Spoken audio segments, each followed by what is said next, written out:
제일 민감하죠. 비트코인 가격이 거품인가. 근데 저는 이 비트코인, 그러니까 이제 비트코인 포함한 암호화폐 가격이라는 거에 대해서 그냥 제 있는 그대로 제 솔직하게 말씀을 한번 드려보면 거품이라고 할 근거도 없고 거품이라고 하지 못할 근거도 없는 것 같아요. 그러니까 이게 과연 어느 가격이 적정한지에 대한 판단 기준이 지금 있나요? 뭐 없죠. 이게 뭐 사실은 이제 우리 그 암호화폐 뭐 옳다 그르다 문제는 아니고요. 일단은 제가 보기에는 가격은 사실은 뭐 있는 그대로 경제학적으로 말씀드리면은 일단은 이게 뭐 수요 공급의 그냥 원칙이다. 뭐 전 세계 사람들이 다 투기판으로 뛰어들진 않았겠죠. 나름대로 이제 이거의 가치를 알고 뛰어드는 사람도 있고 그게 시장 아니겠습니까? 그렇죠. 시장이라는 것은 물론 이제 시장 엮이는 것도 있긴 있습니다. 그러니까 이제 누군가는 시장을 이제 왜곡하는 사람들이 있는데 저는 이제 우리가 시장의 기능 그대로 본다면은 현재 가격은 수요 공급이다. 수요 공급에서. 네, 그 다음에 지금 이제 수요 공급에 지금 영향을 미친 것들이 이제 보면은 어떤 정부의 정책, 그 다음에 어떤 규제, 그렇죠. 그 다음에 사회 분위기, 그 다음에 이게 아마 한 단계 더 업그레이드 된다면은 어떤 기술의 발전. 야, 블록체인이 그게 아니었네, 대단하네. 이게 앞으로 어마어마한 이 사회 발전 또는 경제 발전에 기여할 거다라는 거 있으면 또 틀려지겠죠. 또는 블록체인이 별 볼일 없네 그랬으면 아마 또 그럴 거고. 그러니까 저는 블록체인하고 비트코인이라는 게 기본적으로 개인 간의 거래 약속을 네트워크에 구현한 거 아닙니까? 예. 그러면 제가 저 사람하고 상대방하고 거래 약속이 잘 지켜지는 것만 확인이 되면 사실 그 다음부터는 제가 얼마에 거래하는지는 중요하지 않다고 생각하거든요. 근데 지금은 이걸로 거래하면 뭐 2천, 뭐 1,몇백만 원, 뭐 이걸로 하면 100만 원, 10만 원, 1,000원 가격이 너무나 차이가 많이 나거든요. 근데 이 부분이 이렇게 존재해, 물론 그 코인이 발전함에 따라서 가치가 올라가는 거는 당연히 필요하죠. 가치에 연동이 돼야 되는 거니까. 지금 이 시세 너무 단위가 크죠, 거래하기에. 근데 사실 1사토시라는 단위로 가면 이게 0.12원 뭐 이렇게밖에 안 되는 거거든요. 네, 그렇습니다. 네, 비트코인 얼마? 1사토시에 뭐 0.2원, 1원, 2원 뭐 이런 수준. 또 너무 지나치게 단위가 작은 아이오타 같은 경우는 M을 붙여서 MI 좀 더 큰 단위로 쓴단 말이죠. 그러니까 이게 단위의 문제이지.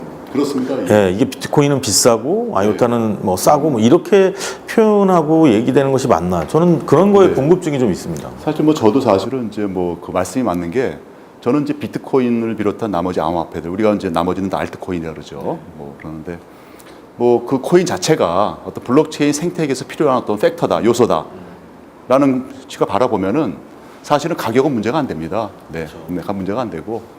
그게 얼마나 이제 그 블록체인 생태계에서 작동을 잘하느냐, 그렇죠? 왜 비트코인 가격이 우리 그 블록체인이라는 여러 근본 기술과 무슨 관계가 있냐? 예, 저는 이제 그렇게 보고 있습니다.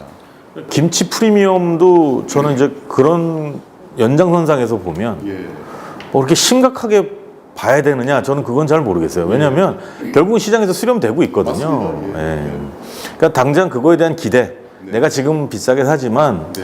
조금 있으면 더 비싸질 거야라는 기대 때문인 거지 이게 무슨 크게 사회 문제화 되거나 왜냐하면 동일한 상품을 전 세계에서 팔고 있기 때문에요.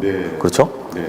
그렇게 시장에서 자연스럽게 조정되고 수렴되지 않을까 이렇게 생각을 하고 있는 저도 사실은 그 제가 약간 의아했던 거는 원래 이제 그 김치 프리미엄 그러니까 이제 그 순간적인 어떤 이제 가격 차이는 사실은 항상 수렴하게 돼 있습니다.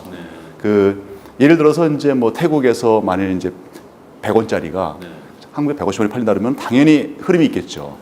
근데 이제 그게 보면은 그 이제 어떤 우리가 보통 보는 어떤 이제 그 양국 간의 어떤 시간 차이, 그다음에 환율 차이, 그다음에 여러 가지 어떤 기술적인 문제들 때문에 그거를 그 차익을 갖다가 우리가 누리고 싶어도 그게 존재하는 이유 자체가 안 되기 때문에 그게 만약 그게 계속 유지한다면은 만약 그게 계속 유지한다면 누군가 할 수 있으면 매일 돈을 벌겠죠. 근데 제가 약간 의아한 거는 조금 좀 기간이 좀 길었어요. 그럼 제가 가만히 생각해 보니까 아마 그 우리나라 쪽 거래소 쪽에서 좀 그 일시적인 어떤 과수요, 그러니까 그 공급에 비해서 과수요가 있지 않았나. 제가 그때 가만히 이렇게 시간을 보면니까 그 당시에 이제 어떤 중국 쪽에서의 어떤 그 이제 거래소 폐쇄, 그 다음에 아이쇼 금지, 거꾸로 일본 쪽에서는 이제 이걸 상당히 어떤 좀 육성을 하고, 그 다음에 이제 이걸 합법화시키고, 그 과정에서 그 국내에서도 역시 수요가 많아지면서 그 다음에 또 해외 쪽에서 또 역시 한국 쪽으로 많이 수요가 오지 않나. 그게 아마 갑자기 확 몰리면서 일시적으로 그게 이제 일시적으로 끝나야 되는데 약간 그 기간이 좀 된 것도 아마 그런 영향이 아닌가. 시장에서 해소하기. 최근 1, 2주 사이에는 오히려 예. 달러보다 더 싸게 거래되는 경우도 있었습니다. 예. 네. 어쨌든 뭐 여전히 보니까 한 6%, 7% 정도 아직도 뭐 김치 프리미엄이 그 존재한다. 그런데 그거는 아마 거의 시장을 반영한 양국 간의 어떤 환율, 그 다음에 어떤 이제 기술적인 차이, 그 다음에 우리 그 암호화폐를 갖다가 이제 그 송금할 때 어떤 시간적인 어떤 그런 뭐 갭, 아마 이게 반영이 된. 저는 사실은 시장을 철저히 믿거든요. 예. 그러니까 그런 기대가 좀 지나친 면이 그렇습니다. 없지 않아 있었다. 뭐 이렇게 예. 이해해도 될까요? 그렇습니다. 좀 과도했죠. 네.